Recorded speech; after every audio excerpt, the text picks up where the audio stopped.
Friends நம்ம இன்னைக்கு வந்து ஜிலேபி வந்து எப்படி ஈஸியாக டக்குனு ரெடி பண்ணலான்னு பார்த்துடலாங்க. ஒரு மிக்சிங் பவுலில் 1 கப் அளவுக்கு மைதா மாவு சேர்த்துக்கலாங்க. 1/4 கப் அளவுக்கு வந்து கார்ன்ஃப்ளவர் அதாவது சோள மாவு சேர்த்துக்கலாம். சேர்த்துட்டு கொஞ்சமாக ஃபுட் கலர் சேர்த்துக்கலாங்க. உங்களுக்கு தேவையில்லை அப்படின்னா தாராளமாக ஸ்கிப் பண்ணிக்கலாம். ஒரு 1/4 டீஸ்பூன் கொஞ்சம் குறைவு வந்து பேக்கிங் பவுடர் சேர்த்துக்கலாங்க.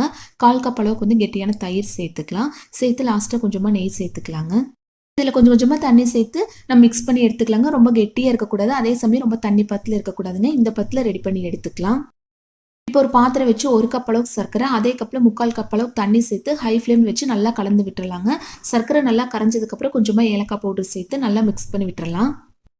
ஏலக்காய் பவுடர் இல்லை அப்படின்னா 2 ஏலக்காய் லைட்டாக தட்டி உள்ளே சேர்த்து நல்லா கலந்து விட்டுறலாங்க. கலந்து விட்டு ஸ்டவ் ஆஃப் பண்ணிவிட்டு கொஞ்சமாக லெமன் ஜூஸ் உள்ளே சேர்த்துக்கலாம். இப்போ அந்த வாட்டர் பாட்டில் அந்த மாவெல்லாம் உள்ளே சேர்த்துக்கலாங்க. சேர்த்துட்டு மூடியில் சின்னதாக ஹோல்ஸ் போட்டு எடுத்துக்கலாம். ஒரு பேன் வச்சு எண்ணெய் சேர்த்து மிதமான சூடாக இருக்கும்போது இந்த மாதிரி ஒவ்வொன்றா உள்ளே சேர்த்து நல்லா பொரிச்சு எடுத்து இந்த மாதிரி சர்க்கரை பாகில் போட்டு எடுத்தோம் அப்படின்னா சூப்பரான நம்ம ஜிலேபி ரெடி பாருங்கள். கண்டிப்பாக ட்ரை பண்ணி பாருங்கள்.